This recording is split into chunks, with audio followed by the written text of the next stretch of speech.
एक दिन राजा हरिश्चंद्र अपने घोड़े पर सवार होकर शिकार के लिए जंगल की ओर जा रहे थे। तभी राजा की नजर एक स्त्री पर पड़ी। राजा उस स्त्री की सुंदरता पर मोहित हो जाता है और उससे विवाह करने के लिए आतुर हो जाता है। राजा अपने घोड़े से उतरकर उस स्त्री के पास जाते हैं।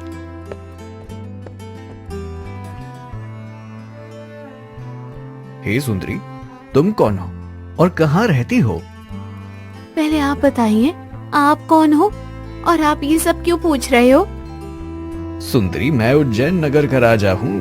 हरिश्चंद्र मेरा नाम है। मैं तुम्हारी इस तेजस्वी और आकर्षक रूप को देखकर मोहित हो चुका हूँ। मैं तुमसे विवाह करना चाहता हूँ। क्या तुम मेरे साथ विवाह करने के लिए तैयार हो सुंदरी? हे राजा, मैं आपसे तो विवाह कर सकती हूँ, परंतु उससे पहले विवाह के लिए मेरे माता पिताजी से आज्ञा लेनी होगी आपको, क्योंकि मेरे माता पिता ने मुझे जन्म दिया है और मैं उनकी आज्ञा के विरुद्ध जाकर कोई ऐसा कार्य नहीं करूँगी जिससे मुझे मेरे पूरे जीवन में पछताना पड़े। राजा हरिश्चंद्र उस सुंदर स्त्री की बात सुनकर सहमत हो जाते हैं। इसके बाद राजा हरिश्चंद्र उस सुंदरी के पिता के पास चले जाते हैं। महोदय, मैं उज्जैन नगरी से आया हूँ और मैं वहाँ का राजा हरिश्चंद्र हूँ। मैंने जैसे ही अपने राज्य को पार करके आपके राज्य में प्रवेश किया तो मुझे आपकी सुंदर पुत्री दिखाई दी। आपकी बेटी को मैं देखकर इससे प्रेम कर बैठा हूँ और इससे विवाह करना चाहता हूँ। राजा हरिश्चंद्र के इतना बोलने के बाद उस सुंदरी के पिता अपने मन में बहुत सोच विचार करने लगते हैं और काफी सोच विचार करने के बाद वो राजा हरिश्चंद्र को अपनी बेटी से विवाह करने की अनुमति दे देता है। इस प्रकार वो राजा अपनी बेटी सुंदरी का विवाह राजा हरिश्चंद्र से करवा देता है। राजा अपनी सुंदर पत्नी को लेकर अपने राज्य जाता है। उस राजकुमारी से विवाह करने के बाद राजा हरिश्चंद्र बहुत खुश थे, क्योंकि रानी सुंदरी के जैसी पूरे राज्य में कोई स्त्री नहीं थी। ऐसे ही कुछ दिन बीत जाते हैं। राजा हरिश्चंद्र अपनी पत्नी की सुंदरता में डूब गया था। वो इतना डूब गए थे कि अपने राज्य के कर्तव्य को भी वो भूल गए थे। ऐसा करते करते कुछ दिन बीत जाते हैं। एक दिन राजा हरिश्चंद्र अपने सैनिकों के साथ अपने राज्य से बाहर जंगल में शिकार करने के लिए जाते हैं। राजा जंगल में एक हिरण का शिकार कर लेते हैं। हिरण बेचारा घायल होकर गिर जाता है और पूरा लहूलुहान हो जाता है। उस घायल हिरण को देखकर राजा हरिश्चंद्र अपने मन में सोचते हैं, मैं अपनी पत्नी सुंदर रानी से बहुत प्रेम करता हूँ, परंतु मैं आज अपनी पत्नी रानी की परीक्षा लूंगा और ये देखूंगा कि जितना मैं प्रेम करता हूँ, क्या रानी सुंदरी भी मुझसे इतना प्रेम करती हैं? कुछ सोच विचार करने के बाद राजा अपनी एक सैनिक को बुलाते हैं। सेनापति, कहाँ हो? इधर आओ। सेनापति, मैं रानी सुंदरी की परीक्षा लेकर देखना चाहता हूँ कि वो मुझसे कितना प्रेम करती है। अब तुम्हें एक काम करना होगा। मैं तुम्हें इस हिरण के खून से भिगाकर अपना आभूषण देता हूँ और तुम इस आभूषण को लेकर अपने महल जाओ। उसके बाद रानी सुंदरी से जाकर तुम कहना कि जंगल में शिकार करते समय महाराज को एक शेर ने मार दिया है। हो सकता है कि यह सुनकर रानी सुंदरी तुम्हारी बातों पर विश्वास ना करे, तो तुम मेरे खून से लगा हुआ यह आभूषण दिखा देना। नहीं महाराज, इतना मेरा दुस्साहस नहीं कि मैं रानी सुंदरी को इतना बड़ा झूठ बोल सकूं। सेनापति, मैं तुम्हारा राजा हूं। मेरा हुक्म मानना तुम्हारा फर्ज है। जाओ, यहां से जल्दी जाओ। ऐसा सुनकर सैनिक राजा के आभूषण लेकर महल की ओर रवाना हो जाता है। सैनिक राजमहल पहुंच जाता है। वहां जाकर रोते हुए रानी सुंदरी से कहता है, हे रानी साहिबा, गजब हो गया। अभी अभी कुछ देर पहले मैं और महाराज शिकार के लिए जंगल गए। हम जैसे ही जंगल में पहुंचते हैं वैसे ही एक शेर ने महाराज पर आक्रमण कर दिया और इसी कारण महाराज की मृत्यु हो गई और शेर महाराज को खा गया। मूर्ख सैनिक, तुम्हें शर्म नहीं आती? तुम अपनी रानी साहिबा से अपनी महाराज का मृत्यु का इतना बड़ा झूठ बोल रहे हो। अगर मेरे पति यानी राज्य के राजा एक शेर के झपटे में आकर मर गए तो तुम कैसे बच गए? नहीं रानी साहिबा, रानी साहिबा, जिस समय महाराज पर हमला किया गया था उस समय मैं वृक्ष के ऊपर चढ़कर अपना प्राण बचा रहा था और भागकर महल आ गया। अब सैनिक खून से लथपथ राजा का आभूषण रानी सुंदरी को दिखाता है। रानी सुंदरी ने जैसे ही महाराज के खून से लगे हुए आभूषण देखे तो उन्हें महाराज के मरने का कारण का विश्वास हो गया। उसी क्षण रानी सुंदरी की भी मौत हो जाती है। दूसरे दिन जब सुबह सुबह राजा हरिश्चंद्र अपने महल में जंगल में वापस आते हैं तो महल में देखते हैं कि रानी सुंदरी का तो मौत हो गया है। तो राजा हरिश्चंद्र वहाँ जोर जोर से रोने लगता है। हे भगवान, ये तूने क्या कर दिया? मैंने अपनी मृत्यु की झूठी खबर फैलाकर अन्याय कर दिया। मैं तो सिर्फ परीक्षा ले रहा था, लेकिन मुझे क्या पता था मेरी सुंदर रानी मेरे वियोग में खुद के प्राण दे देगी। धन्य ऐसी पतिव्रता सिद्ध जिसने मेरी इतनी झूठ के लिए अपनी जान दे दी। अब राजा को समझ में नहीं आ रहा था आखिरकार वो करे तो क्या करे। तभी वहाँ पर एक साधु आ जाता है। साधु आते हैं, अपना कमंडल नीचे वहाँ जोर से फेंकते हैं और कमंडल टूट जाता है। हे राजा, आप क्यों रो रहे हो? राजा को ऐसे रोना शोभा नहीं देता। ये बात सुनकर राजा ने सारी कहानी साधु को बताई कि कैसे मेरे एक झूठ ने मेरी सुंदरी रानी की जान ले ली। हे राजा, अब उनकी मृत्यु के शौक बनाने में कोई फायदा नहीं। जिस प्रकार मेरा ये टूटा हुआ कमंडल पहले जैसा नहीं बन सकता, उसी प्रकार अब रानी सुंदरी भी जिंदा नहीं हो सकती। हे सिद्ध साधु, आप चाहे तो मेरी रानी सुंदरी को जिंदा कर सकते हैं। हे प्रजाजनक, मैं तुम्हारी पत्नी को अपनी सिद्धि से जीवित कर सकता हूं, लेकिन मेरी भी एक शर्त है। साधु जी, मैं आपकी हर शर्त मानने को तैयार हूं। आप बस मेरी एक सुंदरी रानी को जीत कर दीजिए। और हाँ, आपकी शर्त क्या है वो भी मुझे बताइए। मैं अपने प्राण भी देकर उस शर्त को पूरा करूंगा, ये मेरा वचन है। तो राजन, मेरी शर्त यह है कि अगर आपके राज्य में कोई भी व्यक्ति मेरे इस कमंडल के जैसा कमंडल बना दे तो मैं तुम्हारी पत्नी को जीवित कर दूंगा। साधु की बात सुनकर राजा अपने राज्य के सभी कारीगरों को अपने महल में बुलाता है और साधु का जैसे कमंडल बनाने का आदेश देता है। साथ ही राजा ये घोषणा भी करता है कि जो भी साधु का कमंडल जैसा कमंडल बनाएगा उसको मैं अपने राज्य का आधा हिस्सेदार बना दूंगा। राजा की बात सुनकर सभी कारीगरों ने आधा राज्य पाने के लालच में सुंदर सुंदर कमंडल बनाने लगे, पर किसी भी कारीगर द्वारा उस साधु के जैसा कमंडल किसी ने नहीं बनाया। हे राजा, मुझे नहीं लगता कि मेरे जैसे कमंडल यहाँ कोई बना पाएगा। अब मुझे यहाँ से जाने की आज्ञा दें। हे साधु जी, हम आपकी इस शर्त को पूरा नहीं कर पाए। आप चाहें तो मेरा प्राण ले लीजिए, लेकिन एक बार मेरी सुंदर रानी को जिंदा कर दीजिए। मैं आपका एहसान जिंदगी भर नहीं भूलूंगा।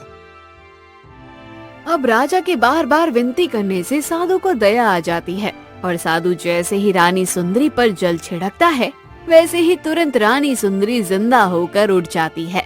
राजा अपनी पत्नी को जिंदा देखकर बहुत प्रसन्न होता है। इसके बाद वो साधु वहाँ से चला जाता है। अब राजा हरिश्चंद्र अपनी पत्नी के प्रेम में इतना अंधा हो गया कि अपने ही राज्य का कार्यक्रम छोड़ बैठा और अपना पूरा समय अपनी पत्नी के साथ गुजारने लगा। राजा हरिश्चंद्र का एक छोटा भाई था जिसका नाम था मुनिवर। राजा हरिश्चंद्र का इस तरह का व्यवहार देखकर राजा का छोटा भाई मुनिवर बहुत परेशान रहने लगा। एक दिन वो हिम्मत करके अपने बड़े भाई राजा हरिश्चंद्र के पास जाता है और बोलता है, भैया, आप मेरे बड़े भाई हो और इस राज्य के राजा भी हो। आपका कर्तव्य है इस राज्य की रक्षा करना, परंतु आप एक स्त्री के मोह में पड़ चुके हो। आपको उस स्त्री के अलावा कुछ और दिखाई नहीं दे रहा।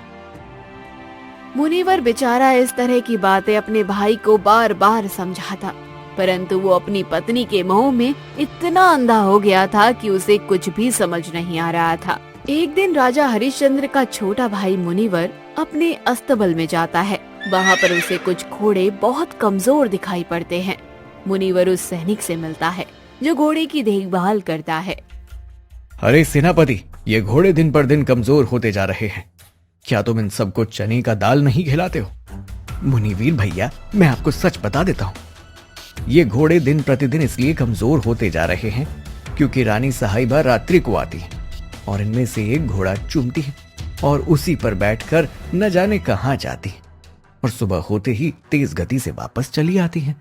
और हाँ, दाना पानी भी नहीं खाने देती, इसलिए ये घोड़े कमजोर हो रहे हैं। राजा हरिश्चंद्र के छोटे भाई मुनिवर जब सैनिक गोपाल से ये बात सुनता है तो अचंभे में चला जाता है। ये सोच सोच कर कि मेरी भाभी इतनी रात को कहाँ जाती है, ये बात सोचकर वो बहुत परेशान होने लगता है। सेनापति, आज रात्रि में तुम इस जगह पर मत रहना। आज रात्रि में घोड़े के पास मैं रहूंगा और घोड़े की रखवाली भी मैं ही करूंगा। जैसे ही रात्रि होती है तो मुनिवर देखता है कि उसकी भाभी आ जाती है और उन घोड़ों में से एक घोड़े को चुनती है और उस पर बैठती है। तभी मुनिवर सामने आ जाता है और अपनी भाभी को जाने से रोक लेता है। देवर जी, आप हट जाइए मेरे रास्ते से। रुकिए, पहले मुझे आप बताइए कि आप इतनी रात को कहाँ जा रही हैं और किससे मिलने जा रही हैं? ये सब सुनते ही रानी सुंदरी ज्यादा घबरा जाती है। फिर से घूम के वापस महल की ओर वो चली जाती है। अब मुनिवर को पता चल गया था कि मेरी भाभी इस राज्य को और मेरे भाई को धोखा दे रही है। अगली सुबह रानी सुंदरी जल्दी उठ जाती है और सोचने लगती है, अरे मेरे देवर जी ने मुझे जाते हुए पकड़ा है और ये मुझ पर शक भी कर रहे हैं और वो सारी बात अपने भाई को बता देंगे। अब मैं क्या करूं? मुझे कुछ करना होगा ताकि मेरे पति मेरे देवर जी का कोई भी बात ना माने। राजा हरिश्चंद्र के उठने से कुछ समय पहले ही रानी फटे हुए कपड़े पहन लेती है और जमीन पर लेट जाती है। जैसे ही हरिश्चंद्र सोकर उठता है तभी वो जोर जोर से रोने लगती है। हे रानी सुंदरी, तुम जमीन पर क्यों लेटी हो? क्यों रो रही हो? और तुमने इतने गंदे कपड़े क्यों पहने हैं? राजा जी, आपको क्या बताऊं, आपके भाई मुनिवर ने मेरी इज्जत पर हाथ डाला है। अब राजा हरिश्चंद्र अपनी रानी सुंदरी के ऊपर आंख मूंद कर विश्वास कर लेता है। राजा जैसे ही अपनी पत्नी के मुंह से ये बात सुनता है तो तुरंत अपने भाई मुनिवर को बुलाता है और उसे डांटने लगता है। मुनिवीर, तुमने आज अपनी माँ समान भाभी के साथ बहुत गलत किया है, इसलिए तुझे सजा मिलनी बहुत जरूरी है। दूर हो जाओ मेरी नजरों के सामने से और सदा भर के लिए राज्य छोड़कर चले जाओ। अपने जीवन में तो कभी भी इस राज्य में वापस मत आना। अब मुनिवर को पता चल गया कि मेरी भाभी ने मेरे साथ खेल खेल लिया।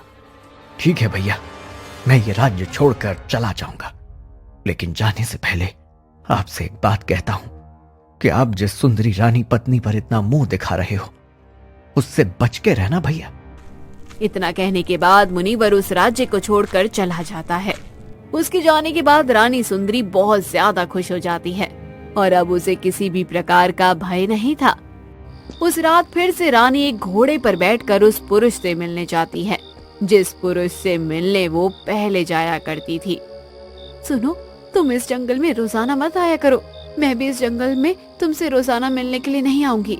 हम एक काम कर सकते हैं, तुम ऐसा करो, कल सुबह राजमहल में आ जाओ और राजमहल के अंदर आकर तुम मेरे पति महाराज से काम करने की विनती करना और उसके बाद तुम महल में ही रहना। जब तुम महल में रहोगे तो हमारी रोज मुलाकात होगी।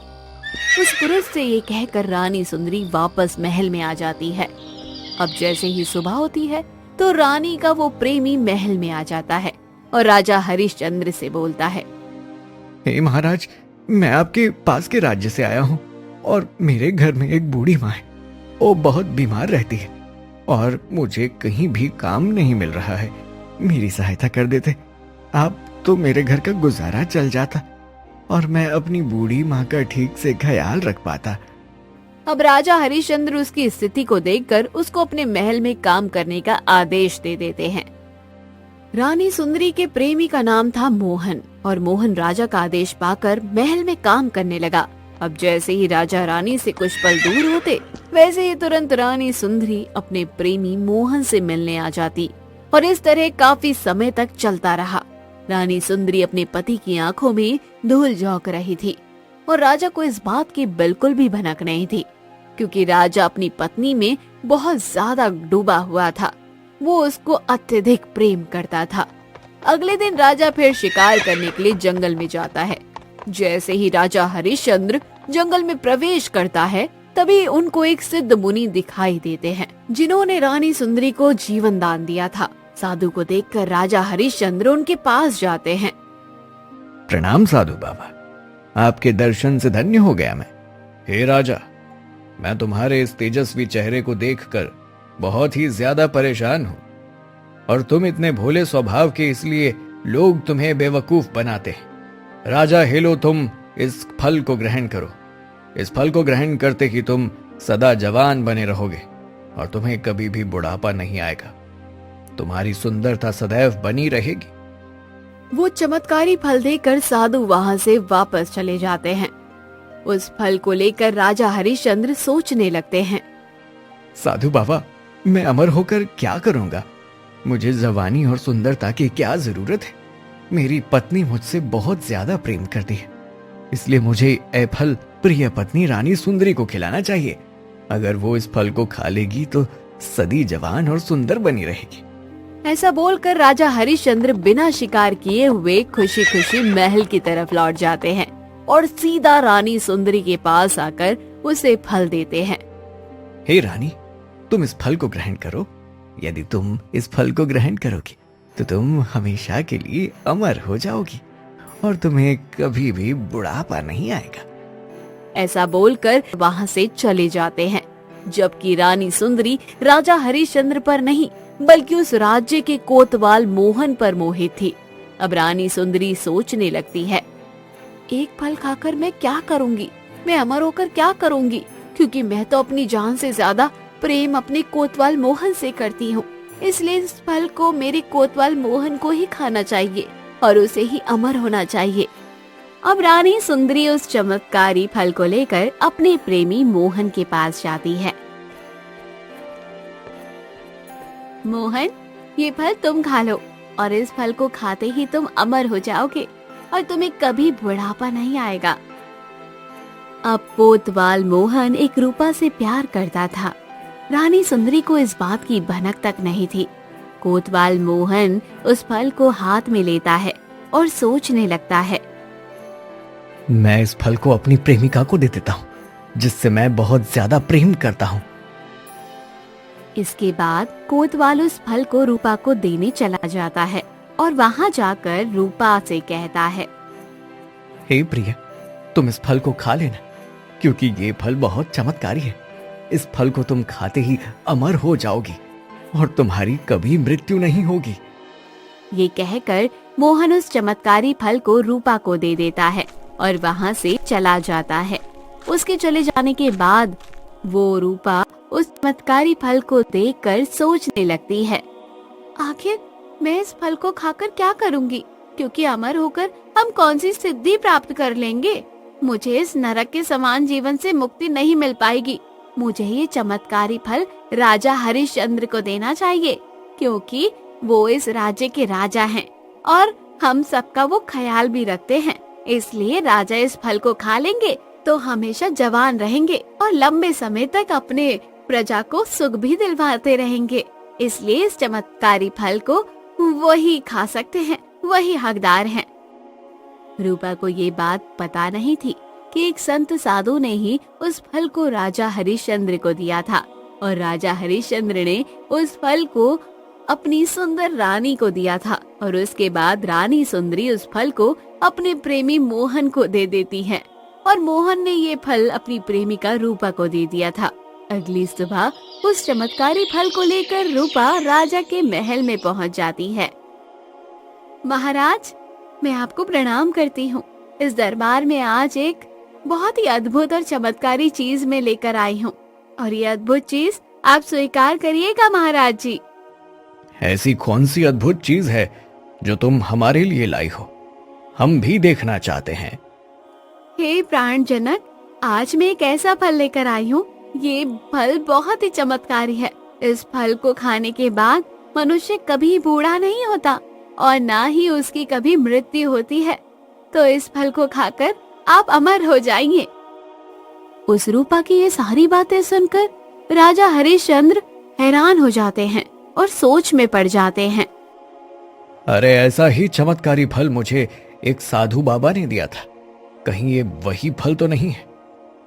जैसे ही रूपा फल राजा को देती है, राजा हरिश्चंद्र उस फल को देखकर अचंभित रह जाते हैं कि ये तो वही फल है जो मुझे संत महात्मा ने दे दिया था, और फिर इस फल को मैंने रानी सुंदरी को दे दिया था।